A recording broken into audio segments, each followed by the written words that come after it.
छत्रपति शिवाजी महाराज की जय। नमस्ते, मैं professor Mahesh Khadke, mentor counsellor and proprietor of VM tutorial, आप सभी का हार्दिक स्वागत करता हूं।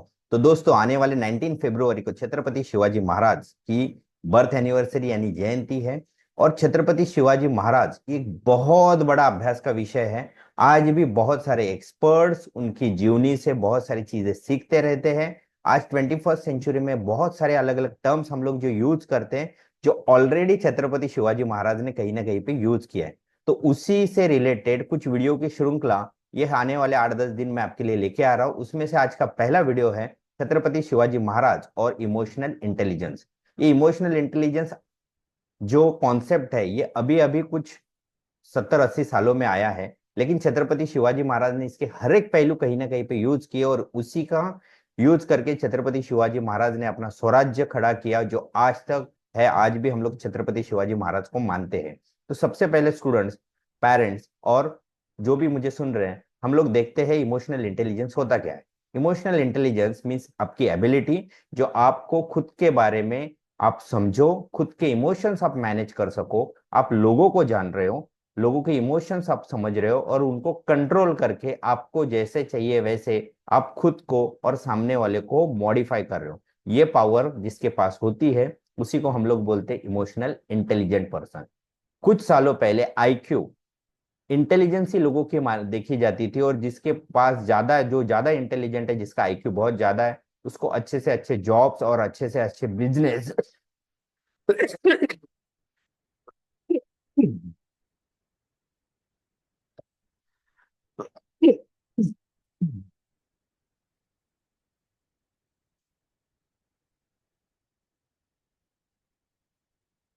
कर पाएगा, ऐसे हम लोग मानते थे। लेकिन आज के डेट में ये माना जाता है जिसका ईक्यू बहुत अच्छा है, वो बिजनेस आज के दिन, वो बिजनेस या वो पर्सन आज के दुनिया में टॉप पे रहेगा। तो इमोशनल इंटेलिजेंसी के कुछ पहलू है, उस पहलुओं के ऊपर हम लोग नजर करते हैं और शिवाजी महाराज ने उनको कैसे यूज किया और आज हम लोग उसको कैसे यूज कर सकते हैं, इसके ऊपर हम लोग नजर मारते हैं। तो सबसे पहला कॉन्सेप्ट है सेल्फ अवेयरनेस। खुद के बारे में, खुद के स्ट्रेंथ के बारे में, खुद के वीकनेसेस के बारे में जानना। तो छत्रपति शिवाजी महाराज को स्टार्टिंग स्टेज में पता था कि हमारे पास बहुत ही कम सोल्जर्स हैं, पैसे भी कम है, खजाना कम है, और लेकिन शिवाजी महाराज को अपने आजू बाजू की ज्योग्राफी बहुत अच्छे से पता थी और उनको मालूम है था कि इस ज्योग्राफी में लड़ना कैसे। तो उन्होंने जो टेक्निक डेवलप की उसको बोलते हैं गनीमी कावा गोरिल्ला वॉरफेयर।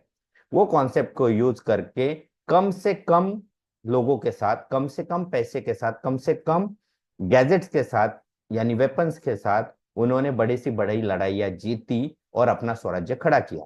तो आज भी इस 21st सेंचुरी में अब अगर आपको कोई भी चीज में एक्सेल होना है, तो आपको खुद के स्ट्रेंथ के बारे में पता होना चाहिए, उसको आपको हमेशा पॉलिश करना है, और आपके जो वीकनेसेस है, धीरे धीरे धीरे वो वीकनेसेस को आपको कम करना है। अगर आप ऐसा करते हो तो आप टॉप में चले जाओगे। दूसरी चीज शिवाजी महाराज और इमोशन शिवाजी महाराज ने यूज की, वो है सेल्फ रेगुलेशंस, और जो इमोशनल इंटेलिजेंसी का दूसरा पहलू है। सेल्फ रेगुलेशंस मीन्स खुद के इमोशंस को क्राइसिस के पीरियड में भी काबू में लाना।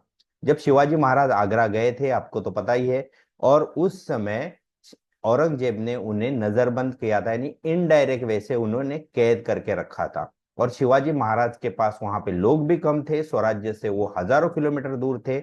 ऐसे सिचुएशन में कोई भी आम आदमी होता तो वो घबरा गया होता और उसने कुछ अलग डिसीजन लिए होते।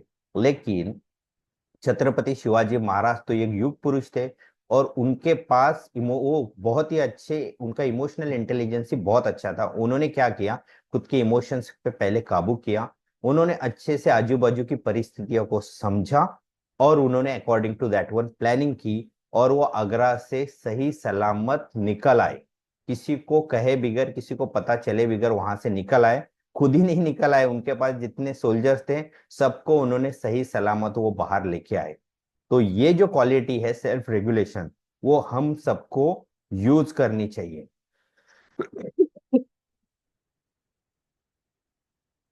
बहुत बार हमारे पास आजू बाजू में बहुत सारे क्राइसिस होते हैं, बिजनेस में होते हैं, पर्सनल लाइफ में होते हैं, और लोग ऐसे टाइम पे ऊट पटांग डिसीजन लेते हैं और फिर और ज्यादा फंस जाते हैं।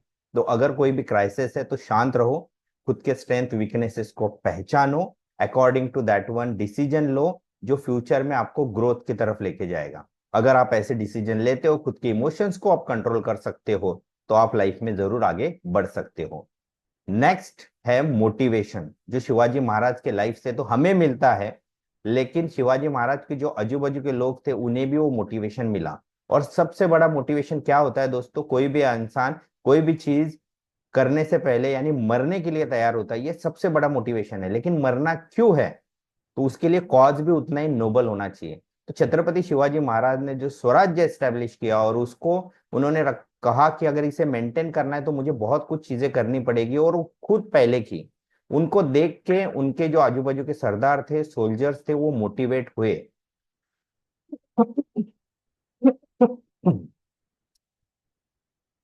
और वो सोल्जर्स को और बाकी सबको पता था कि अगर ये स्वराज्य बढ़ाना है और हमारे लोगों को खुद का राज्य चाहिए, खुद के लिए अच्छी आने वाले दिन हमारे बच्चों के लिए अच्छे दिखाने हैं, तो छत्रपति शिवाजी महाराज का रहना बहुत जरूरी है। तो इसके लिए कोई भी युद्ध में जाने से पहले उनके सोल्जर्स उनसे आगे निकलते थे, और वो शिवाजी महाराज के ऊपर कोई आपत्ति आने से पहले वो खुद के ऊपर वो आपत्ति लेती थी। ऐसे तानाजी मालुसरे देखिए, या बहुत सारे सोल्जर्स का हम लोग एग्जाम्पल दे सकते हैं कि वो लोग शिवाजी महाराज के लिए मरने के लिए और स्वराज्य के लिए मरने के लिए तैयार थे, क्योंकि उनको पता था ये स्वराज्य क्यों शिवाजी महाराज ने खड़ा किया है।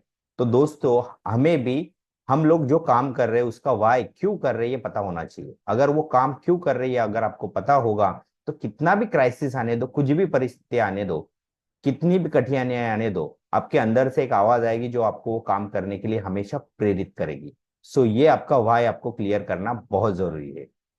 आगे छत्रपति शिवाजी महाराज के पास थी जो क्वालिटी, एम्पथी। एम्पथी मीन्स दूसरे की जगह पे रहो, उसको क्या महसूस हो रहा है वो समझो, और उसके लिए वैसे एक्शंस लो जो कि वो बंदा उस परिस्थिति से बाहर निकल सके। और ये इमोशनल इंटेलिजेंसी में इस क्वालिटी को बहुत ही ज्यादा इंपॉर्टेंट दिया गया है। तो छत्रपति शिवाजी महाराज को पता था कि स्वराज्य के बाहर या स्वराज्य एस्टेब्लिश होने से पहले स्त्रियों के ऊपर कितने अत्याचार होते थे, जो गरीब लोग थे उनके ऊपर, किसानों के ऊपर कितने अत्याचार होते थे। उन्होंने उनका दुख दर्द समझा, और उन्होंने सख्त से सख्त कानून किए कि कोई भी किसान के उसके फार्म में कोई भी पौधे को कोई हाथ नहीं लगाएगा, उसका लॉस नहीं करेगा, कोई भी स्त्रियों के साथ बदसलूकी नहीं करेगा, उनका अपमान नहीं करेगा। अगर ऐसा कोई भी करता है तो उसको कड़ी से कड़ी सजा थी। और यही गुण की वजह से छत्रपति शिवाजी महाराज दुनिया भर के राजाओं से अलग साबित होते हैं। बहुत सारे राजा सोल्जर थे लेकिन उनका कैरेक्टर अच्छा नहीं था, लेकिन छत्रपति शिवाजी महाराज का कैरेक्टर, उनका चारित्र एकदम निष्कलंक था।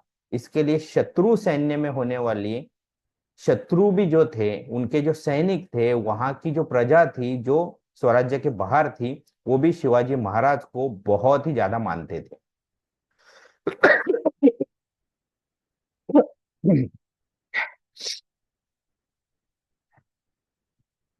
और तो और ऐसा कहा गया है, जिस छत्रपति शिवाजी महाराज का देहांत हुआ उस समय औरंगजेब, जो स्वराज्य का और शिवाजी महाराज का सबसे बड़ा शत्रु था, उन्होंने भी उनके बाद उनके आत्मा के शांति के लिए उन्होंने नमाज अदा की थी। यानी इतना अच्छा कैरेक्टर अगर कोई इंसान का हो तो लोग ऑटोमेटिकली उनसे जुड़ जाते हैं। सो दोस्तों, आपको भी आपके आजू बाजू में जितने लोग हैं, आपके परिवार वाले, आपके दोस्त, आपके बिजनेसमैन, आपके कस्टमर्स, या आपके टीचर्स, टीचर्स हो तो स्टूडेंट्स, आपको एक दूसरे के प्रति एम्पैथी होनी चाहिए। सामने वाला बंदा कैसे महसूस कर रहा है, अगर खूब आप महसूस करोगे तो उसको वो रास्ते से बाहर निकालने के लिए भी आप काम करोगे। अगर आप ऐसा करोगे तो आप नेक्स्ट लेवल पे जरूर जाओगे। शिवाजी महाराज के पास और एक अच्छी क्वालिटी थी, वो है communication skill and leadership quality और सोशल स्किल। शिवाजी महाराज राजा थे, लेकिन वो लोगों के राजा थे। इसके लिए वो खुद लोगों में जाते थे, उनसे वार्तालाप करते थे। लोग अगर उनसे मिलने को आते थे तो उनसे वो वार्तालाप करते थे। उनका कम्युनिकेशन इतना अच्छा था कि उनके कम्युनिकेशन की वजह से लोग उनसे जुड़ते थे। इसी के लिए उन्हें लोगों का राजा कहा गया है।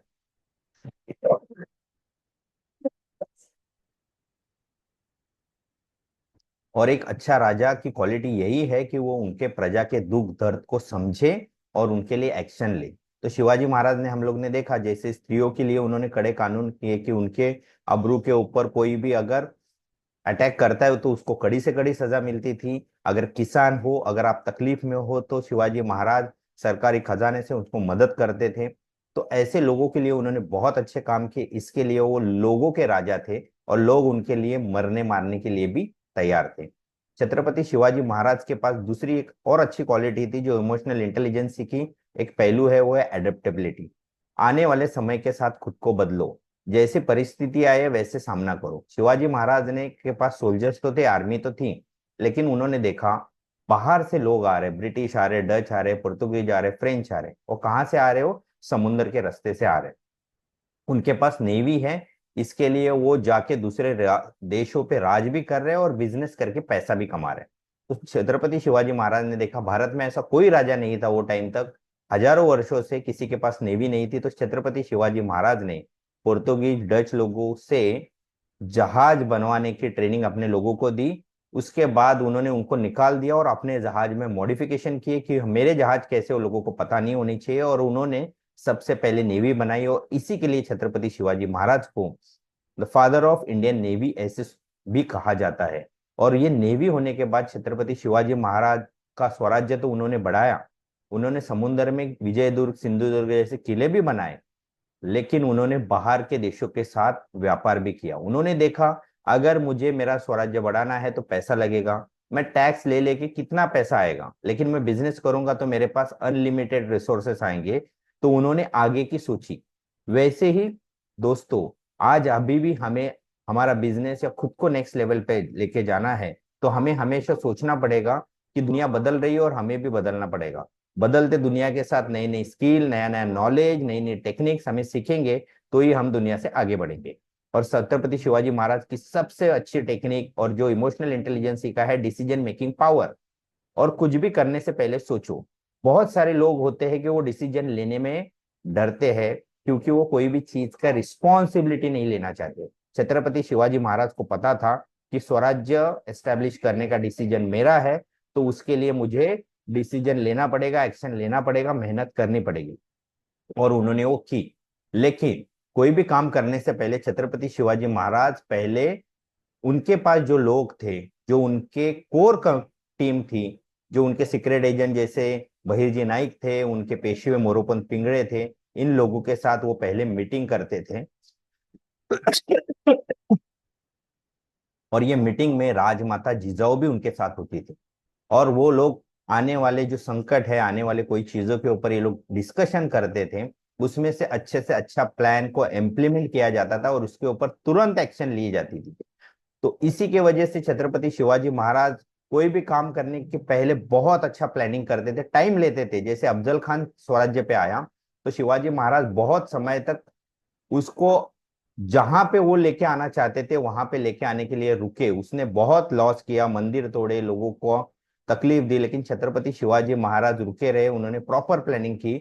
और जब उन्हें पता था कि अब मैं इसको मार सकता हूँ, इसको हरा सकता हूँ, उस समय तुरंत फटाफट एक्शन लेके अफजल खान को खत्म किया। तो छत्रपति शिवाजी महाराज की जो टेक्निक है कि पहले अच्छे से प्लानिंग करो, प्लान ए प्लान बी आपके पास रेडी होना चाहिए। प्लान रेडी होना और सिचुएशन अगर आपके कंट्रोल में है तो एक्शन लेने के लिए समय मत लगाओ, तुरंत एक्शन लो, फास्ट एक्शन लो। तो छत्रपति शिवाजी महाराज ने एक्शन फास्ट लेके गोरिल्ला वॉरफेयर टेक्निक यूज करके अपना स्वराज्य खड़ा किया। तो ये छत्रपति शिवाजी महाराज ने ये इमोशनल इंटेलिजेंस के बहुत सारे पहलू को यूज किया। उनको पता नहीं था ये इमोशनल इंटेलिजेंसी है, लेकिन उन्होंने वो यूज किया।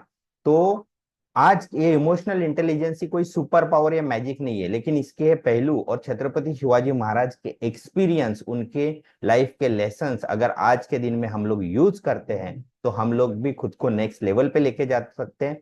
खुद को, खुद के परिवार को, खुद के समाज को, खुद को, देश को आगे बढ़ाने के लिए भी हम लोग मदद कर सकते हैं। तो फिर से एक बार जाते जाते हम लोग कहते हैं, छत्रपति शिवाजी महाराज की जय। जय जिजाऊ, जय शिवराय। हम लोग कल मिलेंगे फिर नए वीडियो के साथ, जिससे हमें नया कुछ और सीखने को मिलेगा। तब तक के लिए धन्यवाद। और ये मेरा वीडियो आपको अच्छा लगा तो इसको लाइक कीजिए, शेयर कीजिए, कमेंट जरूर करके मुझे बताइए आपको ये वीडियो कैसा लगा। धन्यवाद।